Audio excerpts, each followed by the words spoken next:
इस पॉइंट पे हमारे पास एक चार्ज है कैपिटल Q, ठीक, पक्का। अब ये जो चार्ज है, ये चार्ज है, इसकी अपनी एक इलेक्ट्रिक फील्ड होगी, इलेक्ट्रिक फील्ड होगी ना, बिल्कुल होगी। ये इलेक्ट्रिक फील्ड क्या करेगी, किसी इनफाइनाइट पॉइंट पर पड़े हुए चार्ज को, किसी इनफाइनाइट पॉइंट पर पड़े हुए चार्ज को अपने तक आने नहीं देगी, देगी।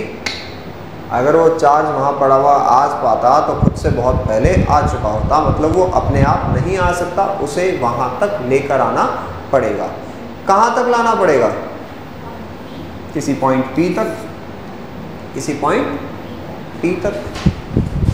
मैं मानता हूँ ये जो P तक का जो डिस्टेंस है, ये डिस्टेंस है कितना, R। उसकी जो जर्नी है वो कहीं से तो शुरू हुई होगी, कहीं से शुरू हुई होगी ना। तो मान लेते हैं वो जर्नी शुरू होकर कहीं किसी पॉइंट पर पहुंची, जिस पॉइंट का डिस्टेंस था x। इस पॉइंट का डिस्टेंस क्या था, x था। Now the charge is at this point where the distance is x. Now it is being moved, it is being moved differentially, very small displacement dx. It's being moved very small displacement dx. Okay? Fine. अभी चीज़ें धीरे धीरे धीरे धीरे हमारे सामने आनी शुरू होंगी। वो थोड़ा सा मूव करता है dx। अभी जो थोड़ा सा मूव करेगा, इसमें क्या आएगा, नहीं, इसमें आएगा वर्क डन। इसमें क्या आएगा, वर्क डन। तो जब चार्ज थोड़ा सा मूव करेगा, क्योंकि वो खुद से तो नहीं मूव करेगा, तो अपनी एनर्जी उस पर खर्च करोगे तो मूव करेगा, राइट। तो तुम्हारी खर्च की एनर्जी किस में जाएगी, उसके ऊपर किए गए काम में। तो यहाँ पे हम लोग लिखेंगे क्या, वर्क डन, छोटा वर्क डन, जो आपने बहुत छोटा डिस्प्लेसमेंट दिया है dx। तो अगर मूवमेंट डिफरेंशियल है तो वर्क भी डिफरेंशियल ही होगा। So it is f dot dx, f dot dx. Now let's talk about this. Integration of dw is equals to what, integration of f dot dx. कोई दो राय नहीं, fine. Integration of D W, कहाँ से कहाँ होगा work, 0 से w तक का वर्क हम लोग करेंगे। और ये कहाँ से कहाँ तक जाएगा, हाँ dx मूव कर रहा है, इन्फिनिटी से चालू हुआ था भाई, वो इन्फिनिटी से चालू हुआ था और कहाँ तक पहुँचा है, उसको पहुँचना है पॉइंट r तक, यहाँ तक उसे पहुँचना है। वो कहाँ से चालू हुआ था, इन्फिनिटी से चालू हुआ था, और कहाँ पहुँचना है उसे, R तक। अभी वो इसके बीच में कहीं पड़ा हुआ है, कहीं तो उसने जर्नी कंप्लीट की है, कुछ तो कंप्लीट की है, थोड़ा तो 2 कदम तो वो चला है। अगर वो 2 कदम चला है तो ऑब्वियसली इस चार्ज के और इस चार्ज के बीच में कोई ना कोई फोर्स तो होगी, डेफिनेटली वो रिपल्सिव भी होगी क्योंकि इलेक्ट्रिक फील्ड इसको अपोज कर रही है, बट फोर्स तो है। कितनी है, it is integration infinity to r k q by x square dx। पक्का, लो अब दिखेगा k q by x square dx। हाँ, लेकिन अगर हम बात करें तो ये f डॉट dx था, f डॉट dx था। आओ देखो, यहाँ पे जो फोर्स लग रही थी, यहाँ पे जो फोर्स लग रही थी वो कैसे लग रही थी, वो लग रही थी ऐसे, इस तरफ, और जो डिस्प्लेसमेंट हो रहा है वो किस तरफ हो रहा है, इस तरफ। तो दोनों के बीच का एंगल कितना है, और फोर्स रिपल्सिव है। क्यों रिपल्सिव है, क्योंकि चार्ज खुद से नहीं आया, चार्ज को अगेंस्ट द इलेक्ट्रिक फील्ड लेकर आना पड़ा, अगेंस्ट द इलेक्ट्रिक फील्ड लेकर आना पड़ा। दैट मीन्स अगर इलेक्ट्रिक फील्ड उस चार्ज के अगेंस्ट है तो फोर्स कैसी है, रिपल्सिव है। अब पता चला। तो अगर फोर्स की डायरेक्शन ये और डिस्प्लेसमेंट की डायरेक्शन ये, तो दोनों में जो cos थीटा लगेगा, लिखते हैं ना यहाँ पे f डॉट डी एक्स, और उसको हम अगर लिखना चाहें तो एफ एक्स कॉस थीटा लिखते हैं। कॉस थीटा आएगा तो यहाँ पे कितना आ जाएगा, cos 180 आएगा।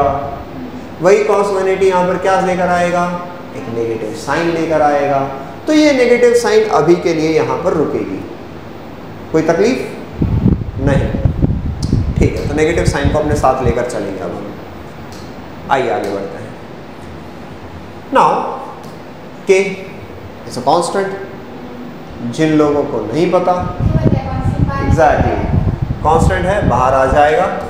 ये कांस्टेंट की वैल्यू कौन सी है, वो 1/4 pi epsilon not. Yes yes yes, तो 9 × 10⁹ इज द वैल्यू, बट ये k है क्या, pi epsilon not, 1/4 pi epsilon not. Integration, of course दोनों हमारे चार्जेस भी कांस्टेंट है, तो वो भी बाहर आ जाएंगे, चार्ज तो नहीं बदल रहे। The only thing that is changing is x, so 1/x² dx, 1/x² dx। हाँ नहीं, वो dx है और वो x² है। So now we have -k q integration infinity to r। नहीं, ऐसा नहीं होता है बेटा, हम इसका डायरेक्ट इंटीग्रेशन करेंगे, बाकी चीज़ें भी क्यों नहीं करें, बार बार लिखने का कोई सेंस नहीं है। x² 1/x² का इंटीग्रेशन, सिंपल सा फंडा। अगर हमारे पास x⁴n है इंटीग्रेशन में dx, तो उसकी वैल्यू क्या हो जाएगी, x⁴n+1/n+1। यही बेसिक होता है, इस पर भी अप्लाई करें। ये क्या है, x की पावर -2 है, तो x की पावर अगर -2 है तो हमें क्या मिलेगा, x की पावर -2+1/-2 +1। अभी भी कहाँ से कहाँ तक है, infinity to r, infinity to r। यहाँ तक में कोई भी तकलीफ, पक्का? तो मैं आगे बढ़ूँ, ठीक है, आगे बढ़ते हैं। वो बाद की बात है, उसको अपन बाद में देखेंगे, अभी यहाँ पे देखें। So W is equals to what, -k into x⁻1/-1 infinity to r। This will become -k into -1/x infinity to r। Integration के साथ dx गायब हो जाता है, एक बार इंटीग्रेट हो गया, वो ऑपरेटर था, इंटीग्रेशन गया, dx उसके साथ चला गया। Now it will B -k let's first put the limits। -1/r -1/∞, right, upper limit minus lower limit. 1/∞ की वैल्यू क्या होती है, एग्जैक्टली 1/∞ बिकम्स 0, तो हम उसको 0 बना देंगे। It will -k into -1/r, right. ये माइनस और ये माइनस भी कैंसिल हो जाएंगे, तो हमें फाइनली वर्क डन कितना मिलेगा, k/r। बट हमारा टॉपिक ये नहीं था, टॉपिक क्या था, इलेक्ट्रिक फील्ड नहीं, इलेक्ट्रिक पोटेंशियल। टॉपिक क्या था, electric potential due to a point charge. तो अभी तक हम पोटेंशियल तक पहुंचे नहीं, पोटेंशियल तक पहुंचना जरूरी है। तो ये क्या आया, वर्क डन आया। Now we know that potential, electric potential V equals to W/Q। जितना चार्ज हम लेके आ रहे थे उतने चार्ज से डिवाइड करेंगे, it is work done per unit charge. क्या होगा, V is equals to W। W हमारे पास क्या है, Q/R into Q। This Q and this Q will get cancelled, so V will be equal to KQ/R। R, K Q by R. Of course इसकी भी अपनी units हैं। क्या है potential difference की यूनिट? यस, इसकी एसआई यूनिट क्या है? SI unit is volt, SI unit is volt. तो ये भी वोल्ट्स में ही आएगा, राइट? पक्का समझ में आया? श्योर? एक बार क्विक रिवीजन ले इसका। चलो एक बार फटाफट रिवीजन ले लेते हैं। कहाँ था चार्ज? इन्फिनिटी पे था। कहाँ पहुंचना है? पी पे पहुंचना है। कहाँ तक पहुंचा है? एक्स तक पहुंचा है, राइट? उसके अलावा what's the displacement? dx, a very small displacement, differential displacement, and the direction of force and direction of motion is opposite to each other. Hence we will have a cos theta of cos 180, which will give you a -1 value, which will come out outside the integration. Now dw, the differential work done is equals to f dot dx. जितनी force थी, जितना displacement था, multiply करेंगे, work done मिल जाएगा। तुम जितना चलोगे उतना ही वर्क डन लेंगे ना, उससे ज़्यादा कम तो नहीं ले सकते। सो डिस्प्लेसमेंट था dx, तो f dot dx। Next dw को इंटीग्रेट करेंगे, कहाँ से कहाँ तक? 0 से w तक। उसने कोई वर्क डन नहीं किया। इन्फिनिटी पे p तक आते आते अपना सारा वर्क डन खत्म कर लेगा, पूरा वर्क खत्म कर लेगा। So the final work done will be w infinity to r.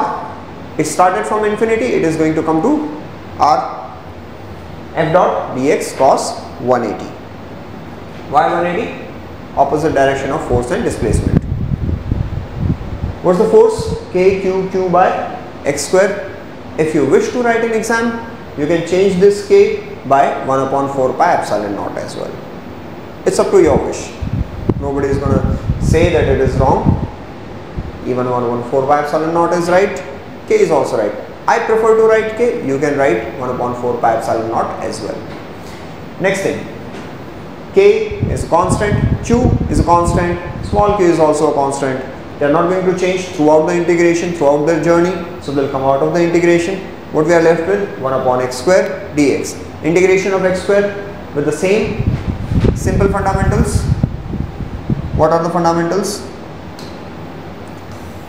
Any x raised to n dx, right, is going to be x raised to n plus 1 upon n plus 1.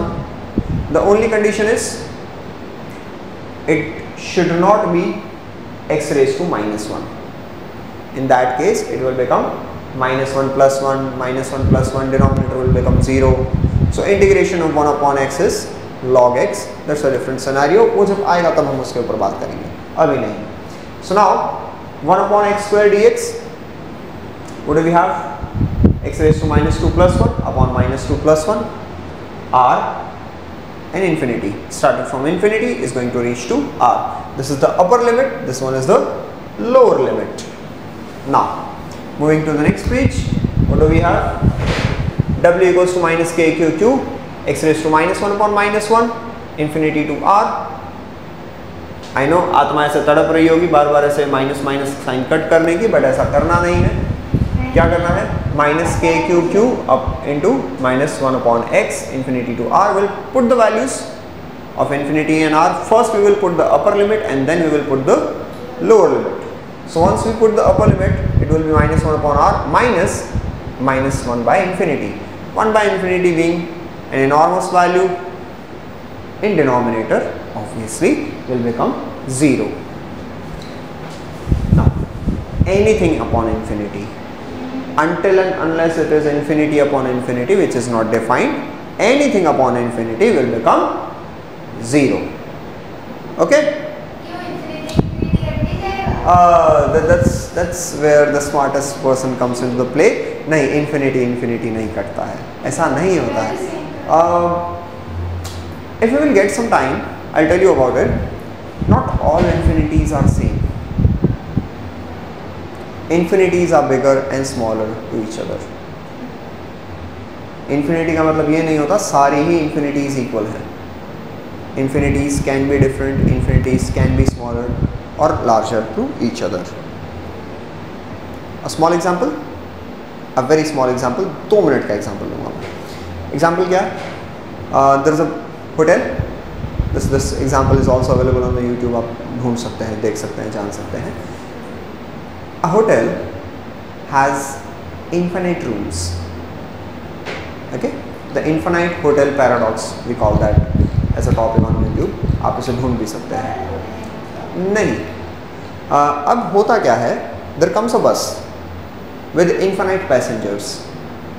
ठीक है, hotel में आते हैं, अब infinite rooms है, infinite passengers है, बस वाला आएगा, सारे पैसेंजर्स उतारेगा, मैनेजर क्या करेगा, सबको एक एक की दे देगा, है ना. तो क्या हुआ, इन्फिनाइट लोग, इन्फिनाइट रूम, सब ऑक्यूपाई, होटल फुल, पक्का. अब क्या बचा होटल में, एक और बस आ जाती है विद इन्फिनाइट पीपल. अब ऑलरेडी इन्फिनाइट रूम्स है, इन्फिनाइट रूम्स पैक्ड है. नाउ व्हाट विल हैपन, एक बस और आई, उसमें से इन्फिनाइट पैसेंजर्स उतरे, क्या होगा, वो जाएंगे होटल मैनेजर से डिमांड करेंगे, हमें भी रूम दो, होटल तो फुल है. तो उनमें से एक समझदार इंसान ये बोलता है, आप एक काम करो, पहले वाले को छोड़ के बाकी सबको एक +1 रूम में बैठा दो. जैसे जितने भी हैं सबको, जो प्रीवियस वाले थे सबको ऑड नंबर्स में सेट कर दो. तो सारी इन्फिनिटीज ऑड नंबर में सेट हो गई. अब सारे इवन नंबर खाली हो गए. इन्फिनाइट रो है, इन्फिनाइट रूम्स हैं, सारे इन्फिनाइट लोग किस में सेट हो गए, ऑड नंबर्स में सेट हो गए, सारे इवन खाली हो गए. आ जाएंगे, आ गए ना. तो मुझे अब एक बात बताओ, क्या जो अब इन्फिनिटी बनी वो प्रीवियस इन्फिनिटी के इक्वल होगी? नहीं होगी ना, दोनों इन्फिनिटी अलग अलग होंगी, राइट. और ये ऐसा सिर्फ ऐसी बसेस के लिए नहीं, उसमें आप इन्फिनाइट बसेस लेकर आ सकते हो. वो कभी बढ़ेगा ही नहीं, कभी घटेगा ही नहीं, कभी नहीं होगा उसमें, कभी रूम्स फुल हो ही नहीं सकते, even after having infinite number of guests at the same time. Oh, infinite कर रहे हैं ना, infinite, there is no limit. Yes, there is. This is called the infinite hotel paradox. और this proves कि एक infinity दूसरी infinity से बड़ी या छोटी हो सकती है. तो अगर infinity upon infinity है तो वो defined नहीं है. समझे? समझे? That's what it is. Now, so it is 0. What we are left with? KQQ by R. Electric potential V is W by Q. V equals to KQQ upon R into Q. Why? हमने तो सिर्फ W की value put की है, so W is this much. KQQ by R. The W will neutralize. What we are left with? KQ by R. That is electric potential due to a point charge. Are we done with this?